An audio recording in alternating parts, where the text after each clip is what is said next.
interpretación me parece, o sea, me flipa.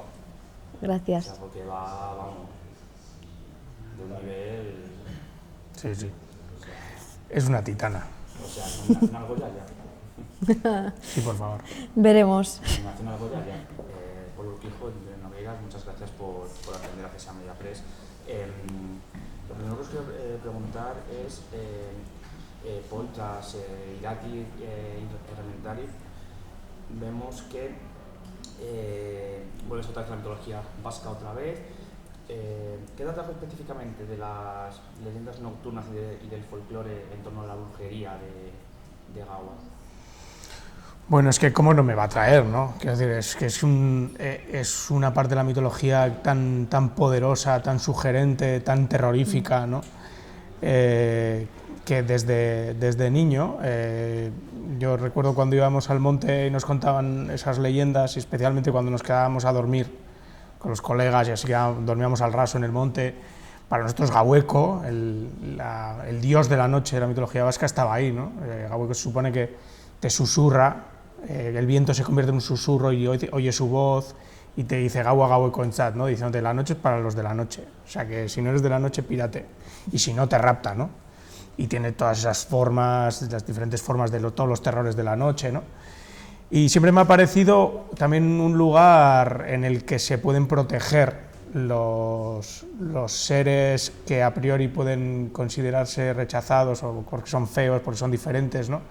Entonces, estos espíritus, fantasmas, todo ese imaginario de las brujas, ¿no? También los aquelarres que parten de las mentiras que contaron los inquisidores, ¿no? En el siglo XVII, aunque posiblemente pudiera haber un vestigio pagano de algún culto, algún tipo de dios astado vinculado a la luna, como puede haber otros en Europa como Pan o Kernunos, ¿no? Pues Akerbels podría ser una deidad vinculada a la fertilidad, pero ya en el siglo XVII pues, todo el mundo era cristiano y en esa época lo que hizo la Inquisición fue inventarse esa mentira de que se hacían aquelarres satánicos donde se practicaba la antropofagia y el infanticidio y fornicaban con el diablo, pues todo eso era mentira. Pero generó una imaginería muy poderosa que es parte de nuestro bagaje cultural, ¿no? Que tenemos hasta Goya, tenemos mucha figuración al respecto, muy poderosa, muy sugerente, y a mí me apetecía mucho coger todo ese imaginario y cogiendo un poco la tradición de la resignificación de la bruja que ya hay en el siglo XX, que ya hemos visto, yo ya he nacido en una época donde la bruja se considera como algo bueno, algo que se enfrenta al status quo, algo empoderador, ¿no? Que representa la otredad, un poco recoger esa tradición y coger todo ese imaginario nocturno y llevarlo a un canto a la libertad de alguna manera. Sí, también te quería preguntar, me une a ti por tu personaje, por Catalin. Cachalin. ¿Eh? Cachalin. Vale. Pero sí. Bueno, vale. Las dos T se dice cha, Sí, en euskera. te hacen ya.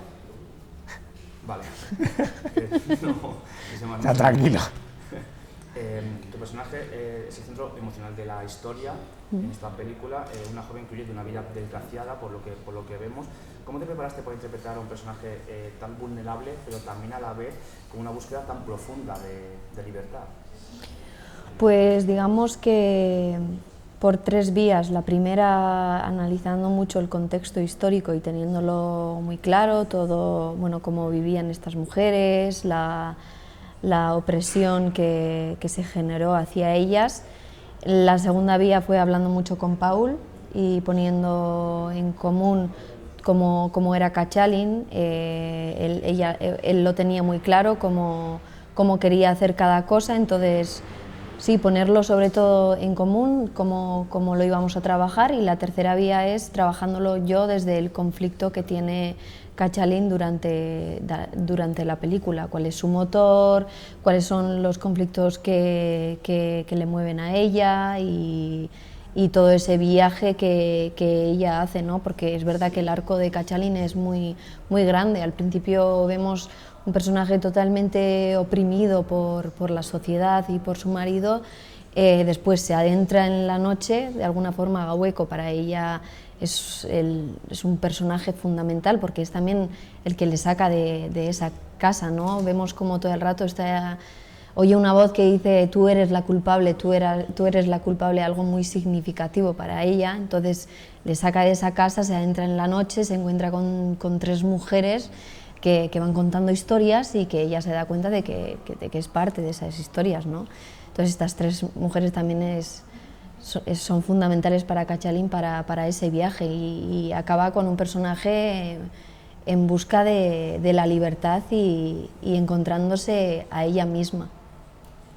Sí, a raíz de lo que me comentas es el viaje de tu personaje, que en gran parte de la película se desarrolla en el bosque, en la noche, con toda la leyenda de que la noche es para las de la noche, enfatizamos también eso. ¿Cómo fue el rodaje en esas condiciones y qué supuso para la inmersión de tu personaje en la película?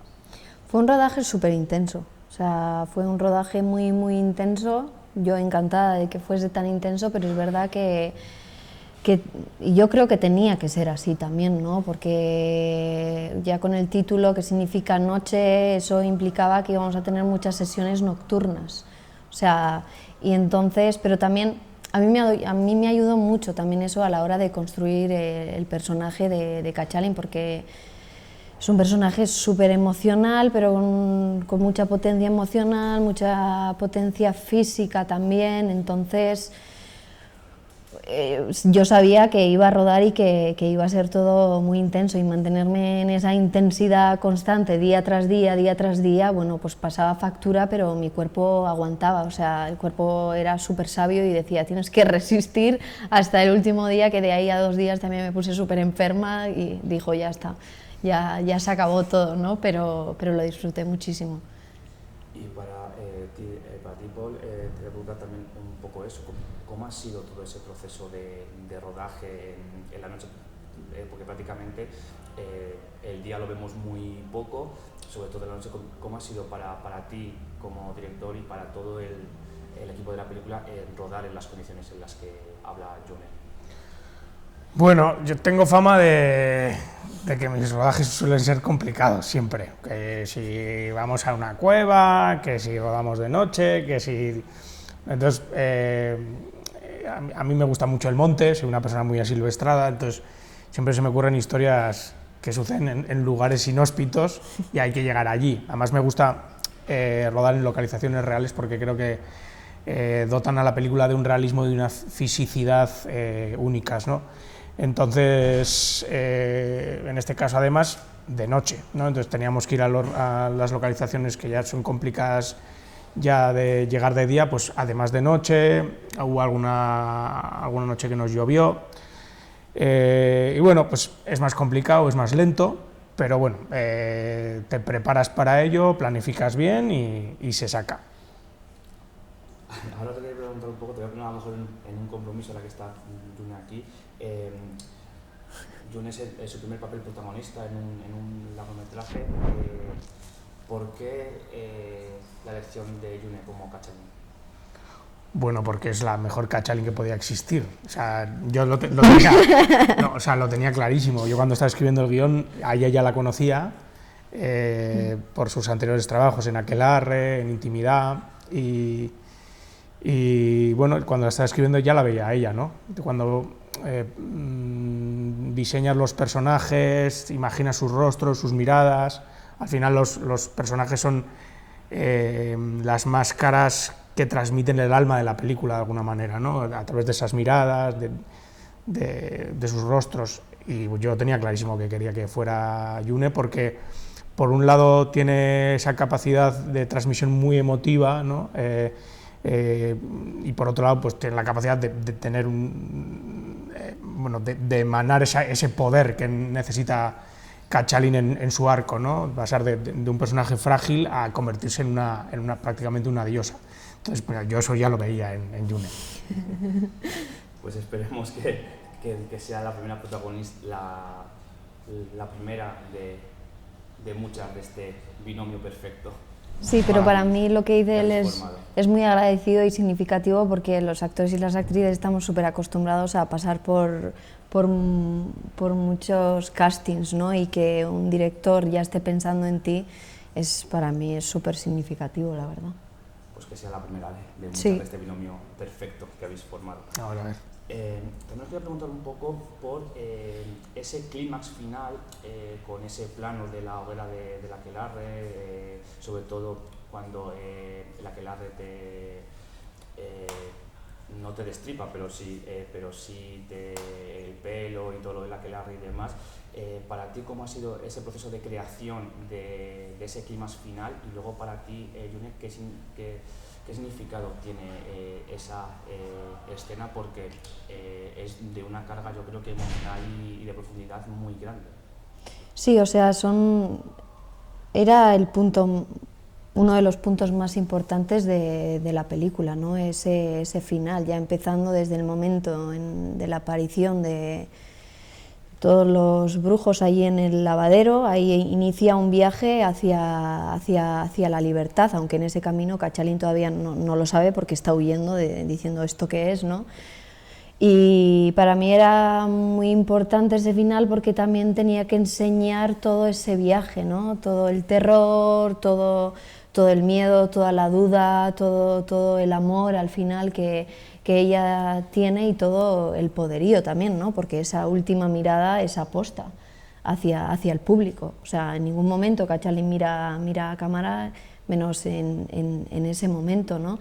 Entonces sí, era muy importante, pero es verdad que la figuración hizo mucho, ¿no? Porque había mucha gente y a mí eso me ayudaba mucho, el que me intentaran tocarme, luego también que la música ya a mí me ponía en un estado muy en alerta, el decorado, ¿no? Porque al final eso era plató, toda esta secuencia era en plató, aunque no parecía, porque estaba impecable, ¿no?